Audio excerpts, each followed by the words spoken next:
በጭራሽ እንደዛ አይሆንም። እየዋሸኝ ነው አይደል? አረ እንደውም የሌለ ሰርግ ተደግሶ እኮ ነው ያገባችው። እኔ ራሱ በልቻለሁ። በቃ ለሊ ያግብታለች። ይህንን አምነህ ተቀበል። አንተ ዝም በል። ቆይ ማምነህ ነው እንደሚመስልህ? አሁን ወሬውን ተውና ለሊ የት ነው ያለችው? እዚህ ሰፈር አይደለችም። የትም ትሁን እሷን ማግኘት ነው የምፈልገው። አሁን የት ነው ያለችው ንገረኝ። ቆይ ብታገኛትስ ምን ልታደርግ ነው? እሷ እኮ በቃ የራሷን ህይወት እየኖረች ነው። አንተም ለራስህ ብታስብ ነው የሚሻልህ። በጭራሽ እንደዛ ልታደርግ አትችልም ዳኒ። እሷ እኮ የመኖሬ ትርጉም ናት። እንዴት እንደዛ ሊሆን ይችላል? ኦሶይ እየተሰማማን እንጂ አግብታለች ብዬ ነገርኩህ አይደል? ስንቴ ልንገርህ እንዴ? በቃ እሷ የራሷን ህይወት መርጣለች። አንተም ደግሞ ጠንከር ማለት አለብህ። እኛም አጠገብን ያለ ነው። እኔ ከሌሊ ሁሉንም ነገር ሳልሰማ ከዚህ ቤት አልወጣም። መጀመሪያ ሁሉንም ነገር ከእሷ ነው መስማት የምፈልገው። ሰማ አደይ? ኤላ ዳኒ ያለው ነገር እውነት ነው?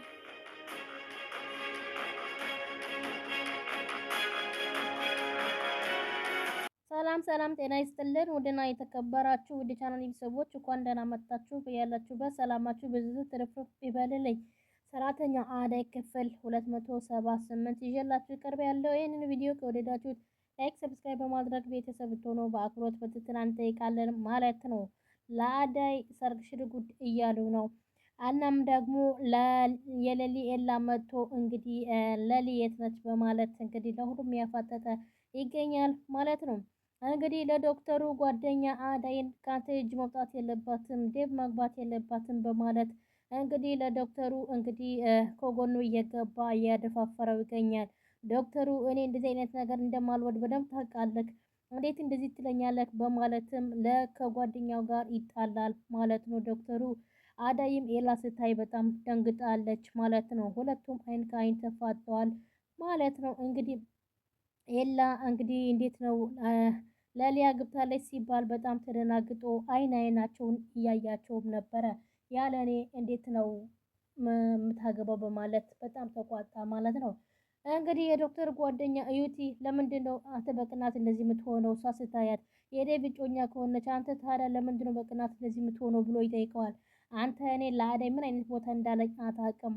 ለአደይ ያለኝ ክብርና ፍቅር አንተ ምንም አታውቅም ይለዋል ዶክተሩ ማለት ነው። የምትወዳት ሴት በሌላ ሰው እቅፍ ስታያት በጣም ይከብዳል ይለዋል። እንግዲህ እዩቲ በቃ አንተ አትበሳጭ ያለ ጓደኛው ወርጅ መጥፎ ያመጣሉ ሲል ከዛ ዶክተር ምን ብለህ ልታናገራት ነው? አንተ ምን ሆነህ ነው? አርፈ ተቀመጥ ቢለውም ምንም ሊሰማውም አልቻለም። ለዶክተር ጓደኛ እንግዲህ አዳይ በማለት ሰላም ይላታል ማለት ነው። ለዴቭም ሰላም ሲለው ሳይመስለው ሰላም ብሎት እንግዲህ አንቺ ስላየሁሽ በጣም ደስ ብሎኛ፣ ስትታይ እኮ ከሰማይ የወረሽ ልዕልት ትመስያለሽ፣ እባካችሁ የመሸ ስለሆነ ወደ ቤት ልሸኛችሁ ሲለው ጊዜ እንግዲህ ዴቭ ተበሳይቶ ቢመሽ ባይመሽ አንተ ይመለከትሃል በማለት እርዳታ የጠየቀ ሰው አለ? እባክህ ወንድሜ ተረጋጋ ይለዋል። እዛ ውስጥ ያለው ሰው ታየዋለህ፣ ዶክተር ኢዩቲ ይባላል። እኔ የዶክተር ኢዩቲ ጓደኛ ነኝ ኤሊ ይባላለሁ ሲለው ጊዜ ከካናዳ ነው የመጣሁት ሲለው ጊዜ አንተ እንደምታስበው ሌላ አላማ ይዤ እንደመጣሁ እንዳይመስል ሲለው ጊዜ ዶክተሩ ወይኔ ይሄ ልጅ ምን ያላቸው ነው ሊያዋርደኝ ነው በማለት ዶክተሩም ተበሳጨ። ዶክተሩም እንግዲህ ዴቭም ለዶክተር ጓደኛ ነው ሲል በጣም ተናደደው። ያ ዶክተር እጮኛዬ ስራ እንዳደርስ ነው እምቢ ብሎኛል። አሁን ደግሞ መልእክተኛ ሆነህ መጣክ እንዴ ሲለው ጊዜ አዳይም እባክህ ዴቭ ምንም ነገር ሳትል ወደ ቤት እንሄድ ይለዋል። ከዛ ዶክተርም በምን አፌ ነው ቀን ነው ላንተ ይሄንን ነገር የነገርኩ ሲለው ጊዜ ብሎ ተናድሮ ከመኪና ወርዶ እንግዲህ ወደ ጓደኛው ጋር ጠጋ ይላል ማለት ነው።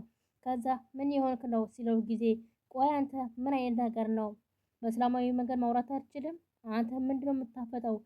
ከዛ ሲለው ግን ምን ያደረክ ነው? ቀጥ ብለህ ወደ መኪና ግባ ይለዋል። ዶክተርም ትሰማኛለህ እያለ ዴቭም አንተም ሆን ካንተም በድጋሚ አዳይን ቀና ብላችሁ እንድታዩት አልፈልግም ብሎ ያስጠነቅቃቸዋል። አዳይም ዴቭ እባክህን ሂድ ብላ ጎትታ አዳይ ይዛው ትሄዳለች ማለት ነው።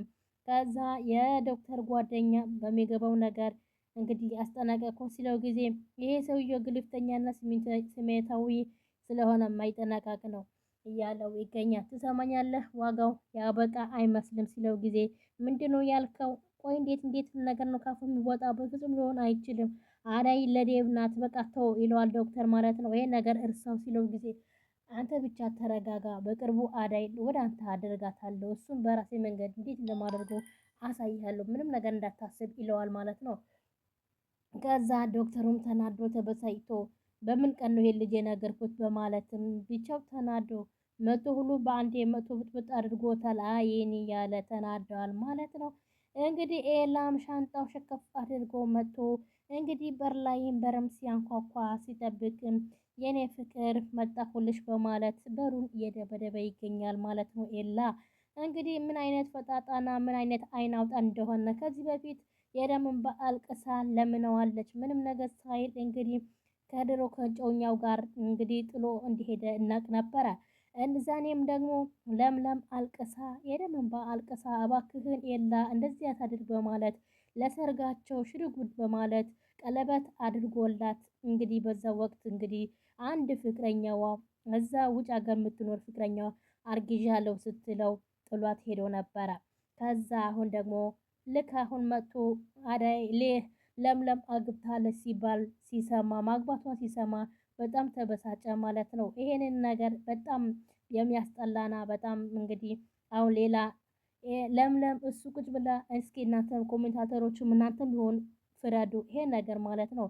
እስኪ አንድ ሰው እንዴት ቁጭ ብሎ እሱን ይጠብቃል? እሱ ደግሞ በወቅቱ እንዳያችሁ ከሆነ በወቅቱ እንግዲህ የለምለም ጥሏት ሄዶ ነበረ። ቀለበት አድርጎላት እንዳትነሳ ስብርብር አድርጎ ልቧ ሰባብሮት ጥሏት ሄዶ ነበረ። አሁን ደግሞ ድጋሚ መጥቶ የኔ ፍቅር ለሊ በማለት እንግዲህ አሽሼ ገዳ እያለ ይገኛል ማለት ነው። በጣም በሚያሳዝን ሁኔታ እሷም አግብታለች ሲባል አላመነም ማለት ነው።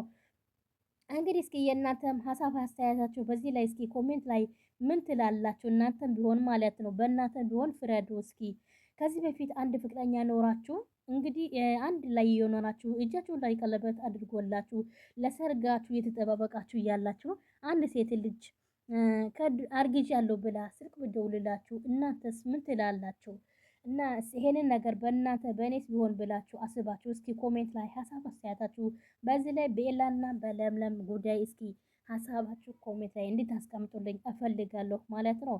እንግዲህ አሁን እሷም አግብታ ህይወቷን በአዲስ መልክ ተነስታ ተሰባብራ ወድቃ ነበረ። ግን አሁን በድጋሚ ብድግ ብላ ተነስታ እንግዲህ ህይወቷ እየኖረችና እየቀጠለች ነበረ። አሁን ግን ድንገት መጥቶ እንዴት እኔ ጥላ እንዴት ያለ እኔ እንዴት ማግባት ትችላለች በማለት እንግዲህ ተመልሶ የለምለም ህይወት እንዲበጠበጥ መጥተዋል ማለት ነው። እና እናንተም እስኪ ይሄንን ሀሳባችሁ ኮሜንት ላይ እንድታስቀምጡልኝ እፈልጋለሁኝ ማለት ነው። እንግዲህ ወደ ውጭ ለመውጣት ሄሉ ነበረ። ቢሰሙኝም ይስሙኝ እንግዲህ እኔ አሹ ቀብራራ የሚዬ ልጅ ባልሀገሩ የዚህ ቤት ታማኝ ጠበቃ እንደሆንኩ እንዳትረሺ ይላታል። የአንቺ ነገር አመላላሽ ቀበሮ አይደለሁም በማለት እንግዲህ የሊዱ ለቀበጧ ሊዱን እንግዲህ አስጠናቅቆ ይነግራታል። አሁን ሊዱ እንግዲህ የዶክተር ጓደኛ ስታይ ከሱ ጋር ልጥፍ ለማለት ስለፈለገች ተደብቃ ለመውጣት አስባ ነበረ። ነገር ግን አሹ ከበርም ላይ አላሳልፍሽም በማለት እንግዲህ ለእትዬ ጥሪያቸው እንጂ መቼም ቢሆን ከበር ላይ አላሳልፍሽም ብሎ እንግዲህ እኔ ኩሩ ድሃ ነኝ በማለት እንግዲህ እንቅጭዋን ይነግራታል። የሌዱ ከፍቅሩ እንግዲህ ከዚህ በፊት ከፍቅር የዋሽ አሁን ቀጣፊ መሆን ጀምረሻል፣ ስለዚህ አርፈሽ ብትቀመጪ ይሻልሻል በማለት አሹም ያስጠነቅቃታል ማለት ነው። እንግዲህ ውጭ ወጥታም እንግዲህ ለመንዘላዘልም እንድትወጣ ከልክሏታል ማለት ነው። አንተም ከሮማን ጋር ገብተህ ቡና እንደምጠጣ ገብቼ እናገርሃለሁ ስትል አሹም ኧረ ከፈለሽ ሂጂና ተናገሪ እኔ ምንም ነገር አይመስለኝም በማለት እንግዲህ ከአሁን በኋላ እኔ ነቅቻለሁ፣ እንደ በፊት እንደ ማንኛውም ሰው እንደምትቀልዱብኝ እንዳይመስላችሁ እኔ አሹ ቀብራራው ልጅ ነኝ በማለው ብሎ እንግዲህ የሊዱ ልትወጣ ከለከላት ማለት ነው። እና የሷም ፍቅረኛ የዶክተር ጓደኛ ሲመጣ እንግዲህ በር ላይም አላስገባም ብሎ እንግዲህ ዱላው እየዘነዘነ ነበረ። ከዛ ሮማን መጥታ ነበረ። ሮማን እንዴት ታምናለች በማለት እንግዲህ የዛሬ የነበረን ቆይታ ብዙውን አበቃለን። በቀጣይ እስከምንገናኝ ቸር ሰንብቱ። ሰላም ለሀገራችን፣ ሰላም ለሕዝባችን እያልኩኝ በዚህ እሰናበታለሁ። ሀሳብ አስተያየታችሁ ኮሜንት ላይ በማስቀመጥ ቤተሰብ ትሆኑ በአክብሮት